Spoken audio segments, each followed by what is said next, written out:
राज्य माहिती आयोगाचा दणका, माहिती लपवली 10,000 दंड, भ्रष्टाचार विरोधी समितीच्या तक्रारीला यश.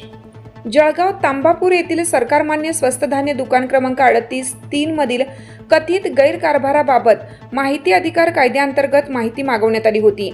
मात्र तहसील कार्यालयातील पुरवठा शाखेतील जनमाहिती अधिकारी तथा पुरवठा अव्वल कारकून यांनी संबंधित माहिती देण्यास टाळाटाळ करत विहित कालावधीत माहिती न पुरवल्याचा गंभीर प्रकार समोर आला आहे.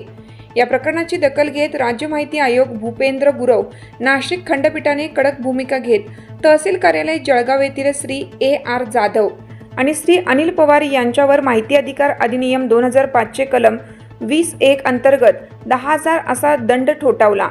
तसेच हा दंड त्यांच्या पगारातून कपात करण्याचे आदेशही आयोगाने दिले आहेत. तांबापूर येथील स्वस्त धान्य दुकानातील गैरकारभाराबाबत पारदर्शकता ठेवण्याऐवजी माहिती देण्यास विलंब आणि टाळाटाळ केल्यामुळे ही कारवाई करण्यात आल्याची माहिती अन्याय अत्याचार भ्रष्टाचार विरोधी समितीचे जळगाव जिल्हा उपाध्यक्ष तसेच माहिती अधिकार व सामाजिक कार्यकर्ते हुसेन हसन खान यांनी दिली. या कारवाईमुळे सरकारी कार्यालयांमध्ये माहिती अधिकार अर्जाकडे दुर्लक्ष करणाऱ्या अधिकाऱ्यांना कडक इशारा मिळाल्याची चर्चा जिल्ह्यात सुरू झाली आहे. कायदा लाईव्ह बातमीसाठी संपादक सौदागर मोहम्मद रफी.